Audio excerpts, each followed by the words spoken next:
This is Speaking on Songs with Holden Smith and Nate Luxo. Enjoy. And bah! It's like that. All right. Welcome to Speaking on Songs, where we're going to be speaking on songs. Yeah! Woo! Yeah! Oh my gosh, yeah! Oh, these yeah. stock sounds of Nate, celebration Nate, are you're my so favorite. good. You're Yes. my favorite, Nate. Oh my gosh, goodness. but Holden's cute. Oh, I'm so sorry I said that. Wow. So it's true. It's not true. Okay, so this episode is going to be a topic episode, and that topic is going to be underrated. Underrated. in What music. does that mean? Underrated means that something does not get as much praise as it should. So we're not going to be looking at super praised things. We're going to be looking at things that are kind of flying under people's radar, but things that we think shouldn't be that way, you know? Like, I kind of get it now. Yeah, So exactly. it's kind of like things that we see are the things that we know, but the things that we are missing are things that we should be looking for. I think so. Yeah. So That's bad. I don't know. musical what that was. injustices, we'll put it that way. Like, Yeah. but on the underrated spectrum versus the overrated. So I'm gonna ask you what you've been listening to. You're gonna ask me what I've been listening to, and then we're just gonna kind of go into a more free flowing side of the episode. We're gonna be looking at the two aspects of what makes something underrated, and those will be why is it not getting enough praise, and why do we think that it deserves more. All right. So yeah, I like that. And I don't know. Some of the things I will say, I have like thought about it. Like, they're kind of rated. Like the things that I like are kind of rated. Like people know about it, but I just want to push it up and give it more praise. yeah. And I think that's what same for you too. But I trust that you know a bit more underground stuff than I do.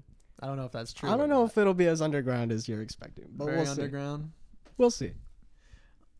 You're gonna be like, I went to this this bar club and I heard of the You know me. the Pinocchio and the Strings, and it was a quartet of the 2-string instrument, and it was beautiful, and you should listen to it. Dude, stop stalking my Spotify. You're. Oh, It's not real bad. what have you been listening to, Holden? Like as in underrated things Just in general. in general. Oh man.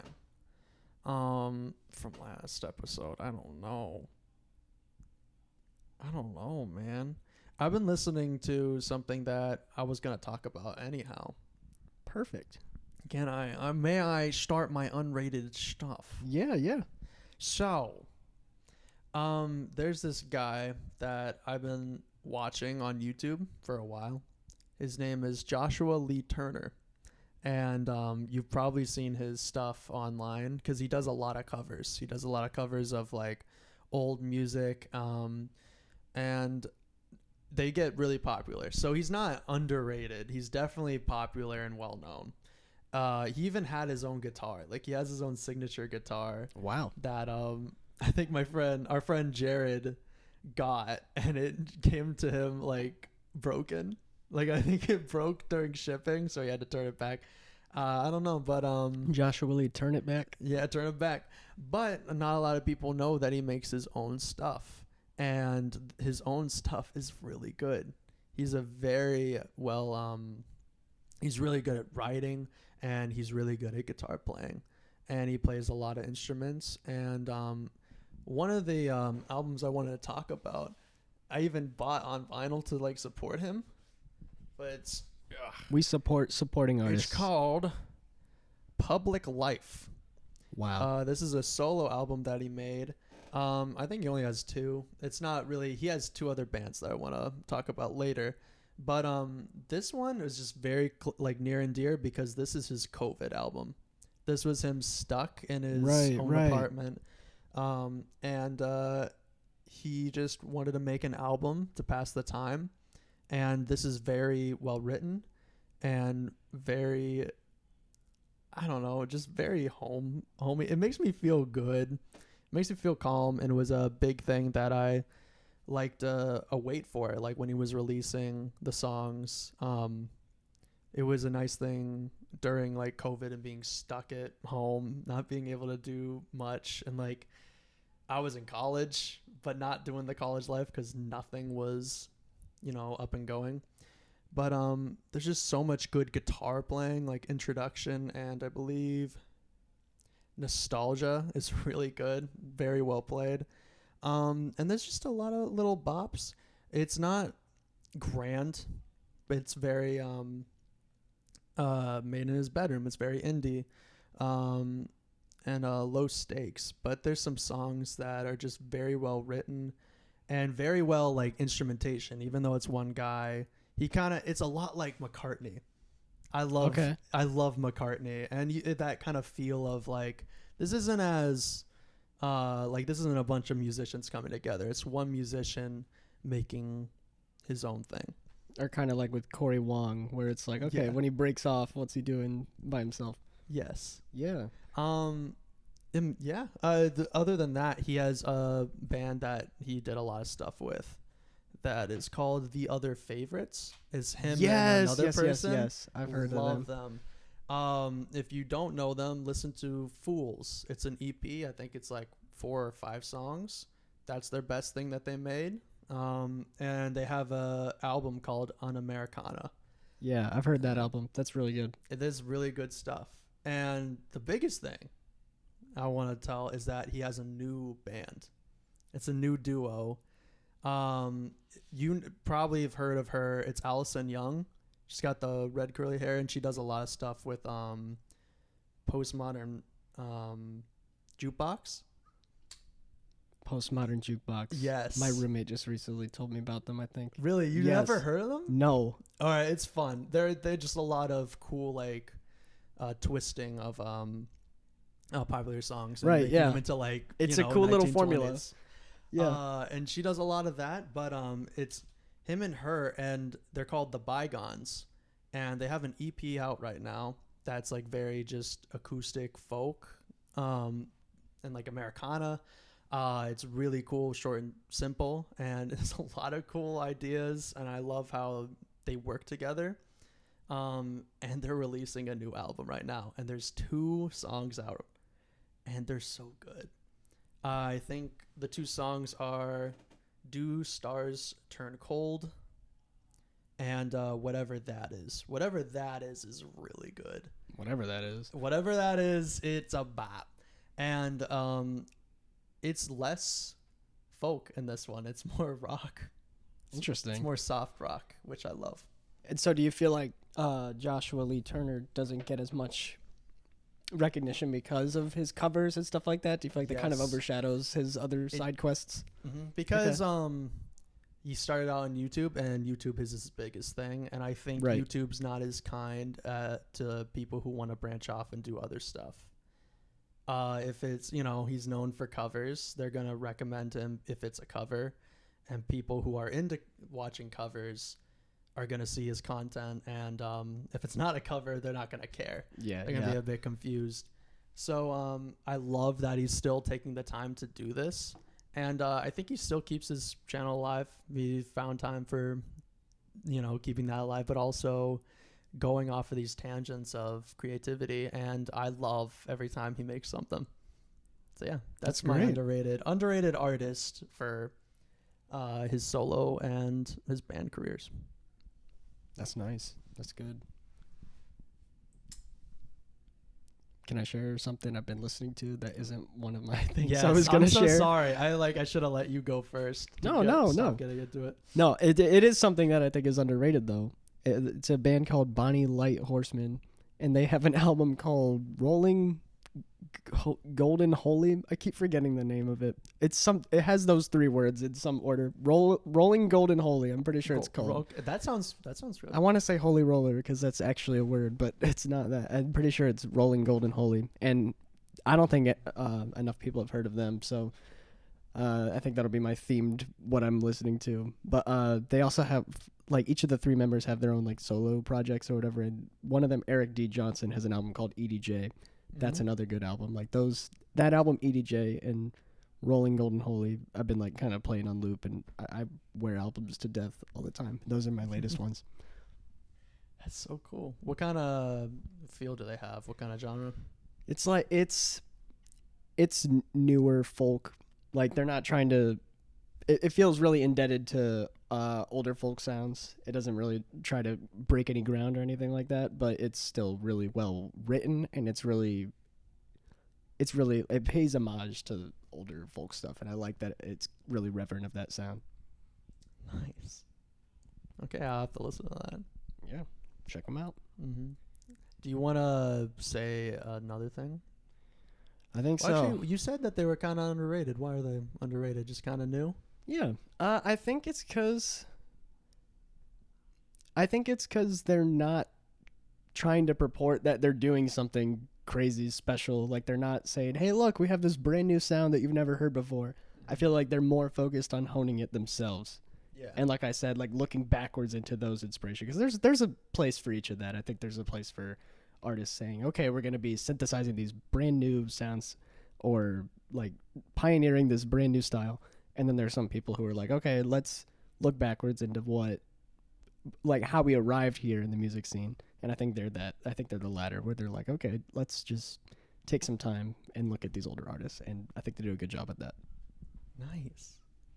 Yeah. Wow. All right. Wait, is it my turn or? How about you go? Yeah. What's something that's underrated?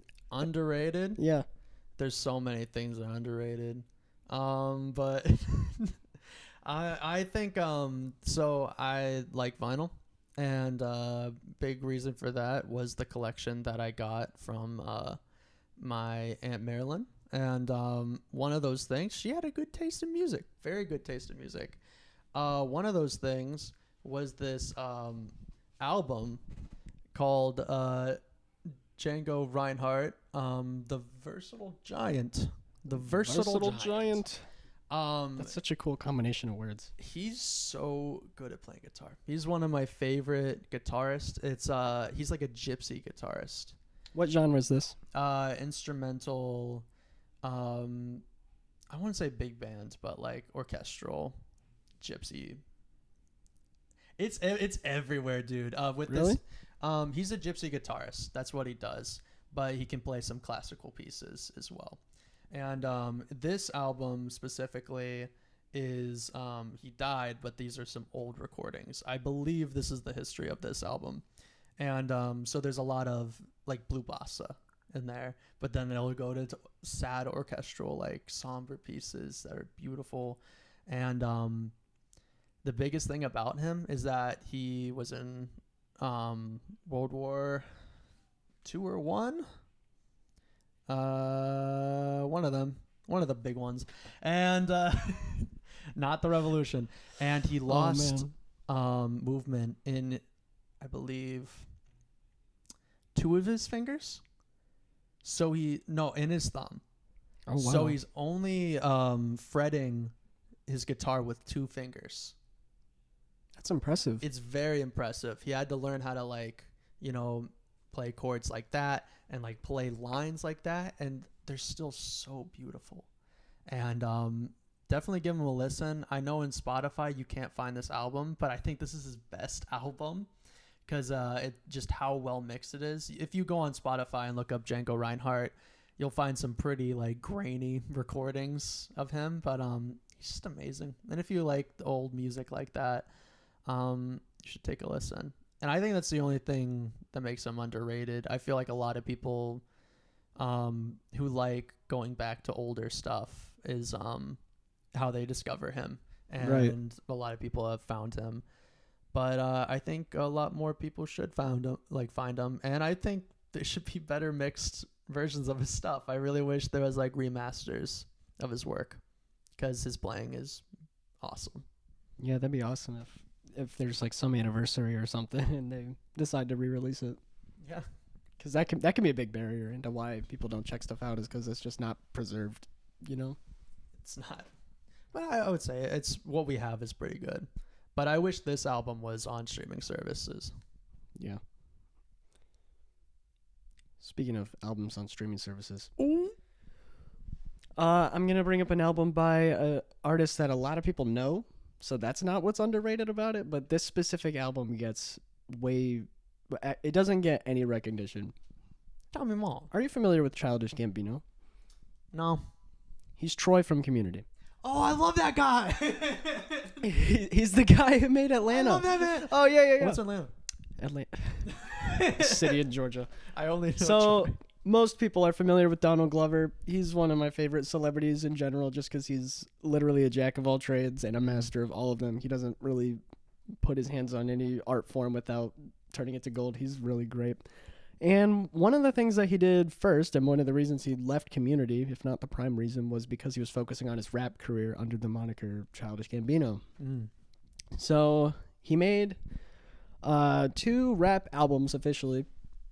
They're called Camp and Because of the Internet.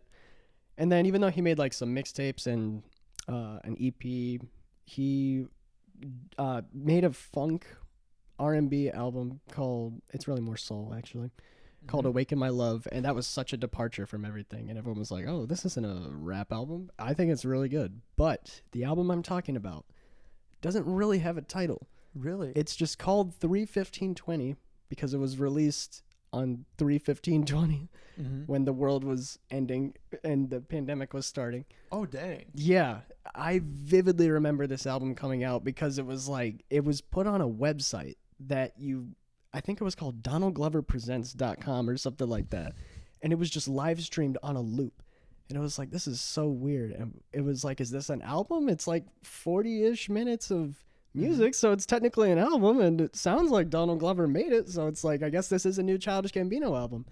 Then he dropped it on streaming services, and only 2 of the songs had titles. Like, everything else was just a timestamp of how far it is into the album. It's like the first one's 000, Really? and then, it's definitely not 40 minutes because one of the songs is like 50, 30, 49. But it's like an hour of music, and it doesn't, it feels like it breaks a lot of rules as far as what an album's supposed to be, because there's no art either. It's just white, and there, like I said, there's not really a title or titles of the songs, but it has Feels Like Summer on it. I don't know if you've heard that song, but I have not listened to Childish Gambino yet. this isn't the best place to start. But people don't really give this album a lot of credit because it just came out when everything was going crazy. And it didn't really have a rollout of any kind because like everyone, especially in rap, is like promoting their albums like crazy. And this didn't have a lot of promotion except for that live stream. If you didn't know the live stream, you didn't know the album was coming. Yeah. And if you did know it was coming, you didn't know what to call it or anything. So people don't really listen to it a lot, but it's really unique in that like the transitions between all of the songs are really smooth. And it feels kind of like one long song. Like I've been making a playlist of albums that have a lot of good transitions between the songs, and they kind of feel like one big thing. And this is one of them. I think it's really worth listening to because it is also a departure, kind of like Awaken My Love. It plays with a lot of different genres. It's not really a rap album except for when it is, and then it has like Ariana Grande's on one of the songs. It's just so boundary pushing, and no one really knows about it because it doesn't have any identifiers. It's great. That's crazy. Do you think that's a detriment? Do you think that's a shame that, or like, do you like that it has no identifiers and it was kind of this thing that you found on your own because you're a fan of him? I think if it came out at a different time than it did, then it would be a way bigger detriment because it'd be like, oh, well, why put this much effort into an album that like pushes so many boundaries sonically and then not name it anything or put any other effort into the titles or anything like that? But because it was coming out at such a crazy time when nothing was expected and like anything could have happened, I think that wasn't as big of a detriment. Got it. Yep. That's really cool. Your turn. My turn. So this is where I'm digging in the barrel. Actually, no, I'm not. I have another artist that I forgot about. He's also on YouTube. If you I guess YouTube was a big part of my music, like finding different artists. But I absolutely love this artist, and you probably heard something from him and even watched a video from him. His name is Louis Zong. Louis Zong. Louis Zong. He's a YouTuber that like, I don't know how he finds the time. I don't know if this man eats, but he releases music so often, and they're usually bops. He releases like full on albums. He'll release a full on like jazz album. He'll release a album where it's funk, but it's like as if he was making a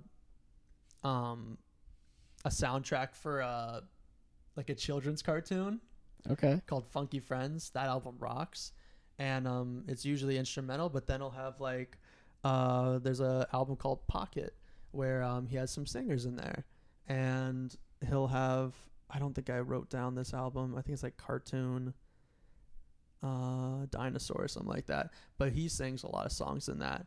And the biggest song that he released was Ghost Duet. Yeah, they're like the cartoon ghost singing a duet together. And he's just a very impressive musician that just keeps giving like these awesome albums that are usually instrumental and very experimental of like different genres. And it's like my favorite thing to go on YouTube. And if I'm studying or have some work to do, I just put one of his albums on, or like have a playlist to make sure like the next album plays after it. That's great. Yeah, no, he's an awesome creator. And if I had to recommend stuff, if you like fantasy or like instrumental stuff like orchestra, I think In the Willow, more like it's like a fairy tale book, like music. So In the Willow was really good. Funky Friends was that cartoon, like that made up cartoon, funky funk jam there. That's all instrumental. Pocket was good. Jazz is a jazz album that he made. And Pigeon's also a jazz album. And it's just a lot of cool stuff that he made that if you just follow him on YouTube, you'll be like, oh wow, he released another album this year. So he might he's prolific. He might have King Gizzard on the run. Oh honestly. Man, that puts it in perspective. That's a lot of stuff. It's a lot, but it's like EPs. It's very like the quality is always there. Like he's not doing it just to put out an album. He's doing it because this is his idea. It's quality and quantity. Mm-hmm. Okay, It's great stuff. and why do you think people don't really know about this guy? I think it's really hard to release music like this, instrumental wise, and his promotion seems to be on YouTube. It's just you post it on YouTube, and then if you want to listen to it more, it's on Spotify. I don't really follow him on any on Instagram or anything, so I don't know if he's promoting a bit more, but I think this is more of just his passion project. He loves making music, and I think originally he's an artist. If I'm correct, I think he was an artist on like We Bare Bears. I'm hooked already. Yeah, okay. I think he was. But like some popular cartoon, and this is just what he does, and maybe he still does, illustrations and stuff, or maybe this is his like full-time job. I don't know, but it's just passion, and I think that he just presents it, and if people like it, they like it. If not, he's gonna make another. Sweet. Yeah. Any more underrated stuff from you, Nate? I think I'm going to go with a band now. There is a band called the Northern Bell. Okay. Bell with an E on the end. And they make what is called Nordicana, which... Okay, I know exactly what this is. Okay, yeah. It's like Americana, but Scandinavian Americana, basically. Yeah, so it's obviously very bluegrass inspired, and they are really good at harmonizing. That's probably their biggest strength. And just creating really lush, intimate songs. Like, they don't... It feels really cozy to listen to, if I'm being honest. This seems so, very much up my alley. It feels like it's up a lot of people's alley, and I can't believe people don't really know about them, but I feel like most of the reason people don't is because they don't really promote themselves like crazy. Like, they've had They're about to drop their 6th album in March. So this is like, you're Jeez. hearing it now. Like the album's, what's it called? It's called Bats in the Attic, and it's going to be released in March. Please get hype for this album because all of their albums before it are so good. They have no misses, in my opinion. I'd probably start with their album, The Women in Me. That has some amazing tracks on it. So they're from Norway. Mm-hmm. I don't know how common it is to learn English in Norway, but some of their lyrics, I'm like, what are they talking about? Because they have great songwriting, but there's a song called Kaleidoscope Dream where they talk about like hijacking a spaceship and hanging out with Fleetwood Mac, and I'm like, what are you talking about? These lyrics are outrageous. I love it. They're a terrible band to hang out with. I'm gonna be honest. Like, But if the- you've read any history on Fleetwood Mac, they are not a fun group to hang out. It's such a strange lyric, and then she says, "Then I would be cool." Not maybe then I'll be cool. Like it's not hypothetical. It sounds like a goal. Like then I would be cool. I'm like, this is a really strange song. There's a cover of Sufjan Stevens' song "Chicago" from the Oh, that's album cool. Illinois that I mentioned last episode. That song is really good because they're a really highly collaborative band. Like they're not afraid to go out. It's not outside their comfort zone because the people they bring in are they definitely gel with the Nordicana scene. Like there's this singer named Louine. They always feature her on songs. They have their own side project that they work on. She's on that song Chicago, and then they have a John Prine song called Summer's End that they cover too. So they're also kind of indebted to that older style, kind of like Bonnie Light Horseman. And I think that everyone should listen to them because they master whatever Nordicana, whatever your experience with Nordicana is. I think everyone would like it if they just gave it a try. I'm down. I'm gonna listen to Sweet. that soon. Yeah, hype. Bats in the Attic. It's coming out in March. I forget what date. Bats in an attic, Bats in the Attic. like aliens in the attic. Exactly like Aliens Oh in the my Attic. gosh, that movie's so cool. If I remember it correctly, the aliens were in the attic and they had to deal with that. I think they were. Deal with that fact. Yeah, you did see it. Oh, and there was a karate scene with a grandma versus like a buff dude or something. Yeah, I think I saw Like that a in the dude? trailer when I didn't watch the movie. You didn't watch it? No. How long do you have today? How free are you? I think Do I'm you wanna- busy. No, you're not. You're not. You're not. You're right. I'm gonna come to your house to watch the movie with you.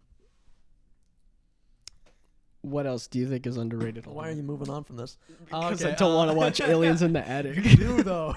You do. I want to listen to Bats in the You Attic. do. No.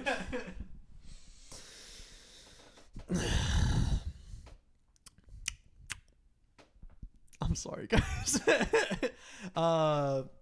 So something that I think is very underrated, and I've thought this before, and there's gonna be some disagreements, but I'm gonna say, as a whole, video game music. Elaborate. So, I think a lot of people love video game music already, like Wii Sports. That soundtrack is awesome. And I would say Minecraft is like one of those that just everybody kind of knows or is in the know and like is like, oh, that's good music or something like that. But I think because it's music from a video game, people don't rate it as high as other music made for media. And the biggest example I would say is soundtracks from movies. Okay. Those are got like so much hype, like as it should. Like Hans Zimmer is like the man. Everybody kind of knows Hans Zimmer. He's like probably as big as like Ariana Grande. When people hear his name, they're like, I know that guy, and he makes awesome music. Or they know his music if they somehow yeah, don't know his name. Yeah. exactly. And to make music for a movie is crazy because you gotta match the scene and evoke the emotion that needs to be there, but sometimes you need music that is complicated and adds motifs and stuff like that. Yeah. And John Williams is like a big proponent of that, and we see that, and we even go as far as to like people in the TV like making soundtracks for TV shows. And I think the guy, I forget his name, the guy who did stuff for Game of Thrones, like that is like very well known. Like I listen to those albums a lot because don't think I watched the show, but I can love see his name, but I can't read it. Rajon. Yes, it's something like that. Rajon Dewan or His something like that. Your name is awesome if you're listening. I think it's RD or his initials. We can here. Could you pull? Yeah. Oh yeah, I forgot. And then you That have sounded to so pronounce kind of. It's okay if you don't know who it. Hans You have Zimmer to is. pronounce I'm it sorry. if you try. Oh great. Oh great. But my point is, I almost tried to look up like- his name. Can't do that. I don't know what it is. so Raymond Jawadi. Raymond Jawadi. Raymond Jawadi. I'm so sorry if we I'm butchered that. so sorry. Awesome tracks. Like Absolutely. on par with Hans Zimmer and stuff like that. Great stuff. For sure. But yeah, with because the media is video games, and that's a media that is getting more popular, but people don't. It's kind of like a disdain for it, or like I just don't play video games. I have this thought about it. I don't play it, and that's okay. But the music's still there, and the music's still such a feat of insanity. Like if you go back to like the 90s or the 80s, I believe that's when the SNES, like the old arcade stuff, making songs where your resources are so limited, like 8-bit songs, Right. Yeah. and make them so like memorable, like do do do do do, and have like there's kind of this orchestra feel and this complement this like a good composition. To do that is such a feat that I don't think we give enough recognition or kind of look at that as something to be inspired by. And I think the Minecraft example is pretty good because I think that's well known, but that guy had to make music for a game that didn't have like a big boss battle or a like For most people. the game is like procedurally generated, so it's not like everything's never the same. You can't tell where the player is. I mean, you kind of can, but what they're feeling, or like, oh, they're in a battle now, or they're fighting a pig or something, you know. Like, Do you fight can't- pigs in Minecraft? so you have to have these things in your mind, and you're like, okay, I have to make a soundtrack that's going to complement what the player is doing and what they're feeling, without kind of knowing what they're doing and how they're feeling. Right. Yeah. Because there's no telling what the world's going to look like, the area that they're going to be. And I think he did that very well, of making these tracks that are beautiful instrumental arrangements. And I guess if you want to get into that,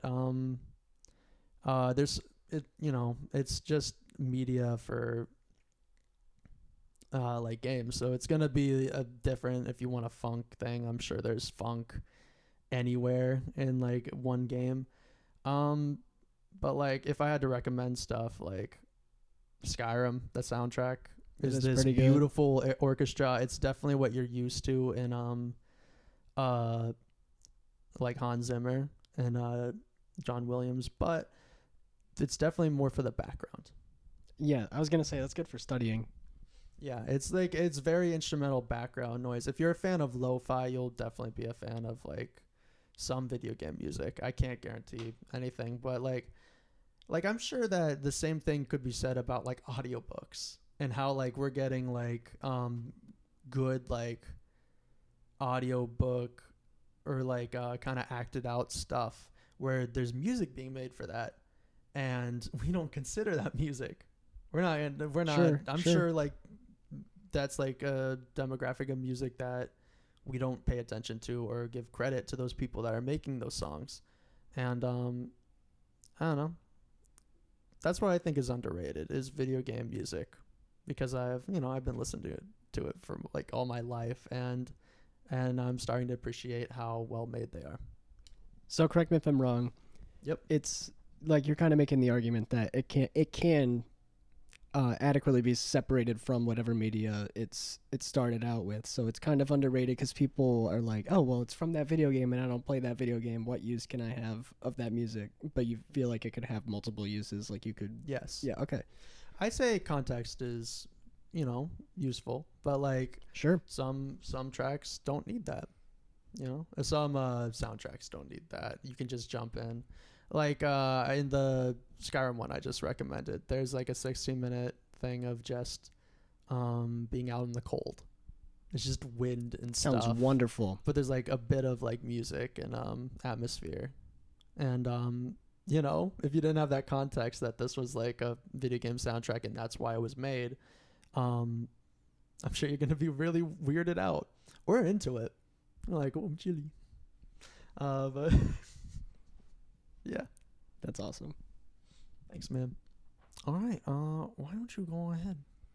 Speak your mind. I'm gonna speak my mind. I got another album. What? This album is by someone named Anna Nalick. Do you recognize that name? No. You should. Everyone should. Because she made the song Breathe, subtitle 2 a.m. That song came out in 2004, and that was like kind of the era of like post-grunge, like piano pop rock, if that makes sense. Like the song that definitely overshadowed it, I feel like, but is totally in the same vein, is Unwritten by Natasha Bedingfield. You know that song. Everyone knows that song. Oh, what was it again? Staring at the blank page before you. I don't know. Open this up one. the dirty window. Oh. Let the sun illuminate. Yeah. Yes, you got it. Okay, You got I it. You got it. You I got it. got it. That girl. Yes. singing. So Awesome those song, songs by the were way. just like Awesome song. being cranked out, and they were amazing. This is an example of those songs. It's called Breathe, and it's that specific type of genre, and that was Anna Nalick's like breakout hit. It came out in 2004. It came out again in 2005 when it was on her debut album Wreck of the Day. And that song has some really, really amazing lines, just like Unwritten, where like it has that accessibility where anyone could listen to it, and it's like really, it's just really palatable. It's fun, even though it's kind of deep, and it talks about it. It's deep, but it's really accessible. And there are lines like, "You can't jump the track. We're like cars on a cable, and life's like an hourglass glued to the table. No one can find the rewind button now, so cradle your head in your hands and just breathe." That's like the chorus. It's so good. But then everyone kind of forgot about her. She released another album after Wreck of the Day, like 1 or 2 years later. Didn't really get that much recognition. And she was quiet until 2017. She released this 10-track album. Every song is a masterpiece. I am not exaggerating. Really? This might be this is like one of my top 5 of the 2010s for sure, but maybe top 10 albums of all time. Jeez. Every single song, she brings her A game with her songwriting. I cannot stress this enough. It starts out with a song called Burn and Fade, which if you heard, you would love the guitar on this song because it's just like, it's so poignant, and it feels like it bites through the soundscape, and it's such a perfect introduction. She has a song called Drive Him Home. And that song is like really country inspired. She has a song called Pegs that's really country inspired. And yet it's not a country album. She has songs that are folk inspired, but it's not a folk album. It sounds like she's so competent at knowing when to borrow from certain genres and use the best attributes of it without like wasting them. Oh my goodness, I can't get over this album. And no one knows about it because like even if they know, I think it doesn't get a lot of recognition because she had that one hit. And even a lot of people don't know about that song anymore. I'm not gonna act like I was listening to it on the radio in 2004 because I was not. I was barely alive. We checked. Yeah, we checked his records. Yeah, but like I feel like everyone knew about her back then, and then just kind of forgot about her. She's like a one-hit wonder, but not even as much as Natasha Bedingfield, who's really like a 2-hit wonder. This album, though, goodness gracious, there's a song called Knots. That's one of my favorite songs I've ever heard in my life. It's just so intimate, and she talks about the concept of being like tied up in knots with this person, but then when the strings come in, when she's talking about being tangled up in strings, it's so good. It's so good. It's so. I wish I had better descriptors for it. It's so beautiful. It's something that really speaks to you. Absolutely, Like, but I feel think that it could speak emotion. to a lot of other people too, because her songwriting's just that poignant and thoughtful. She knows how to tell a story really easily, and it's really verbose. Like there's every verse is so packed in this album. Dang. Yeah. I'm passionate about it, if you can't tell. That's a good underrated thing. Yeah. I'm out, I think. I think I'm out of underrated stuff that I personally know well. How do you feel? You got more? I feel like I covered what I think is the most underrated. Yeah. All right, guys. So you want to end it here? Yeah. But let's ask everyone else what they think is underrated. Oh, yes. I want to know the stuff that you are afraid to tell people. I want to know can tell something us. that you don't want, like stuff that you find is like needs more appreciation, or something that people should try. Or is it just something that like you feel is underrated, but you understand why, and you just want to express your love for it? And yeah, I think that we're gonna end it there. Please interact in the comments or the Spotify like interactivity thing. And thank you guys so much for listening. Thank you for It's been listening. Yeah. Dare to appreciate. There too. All right, guys. Bye. Bye-bye. Bye.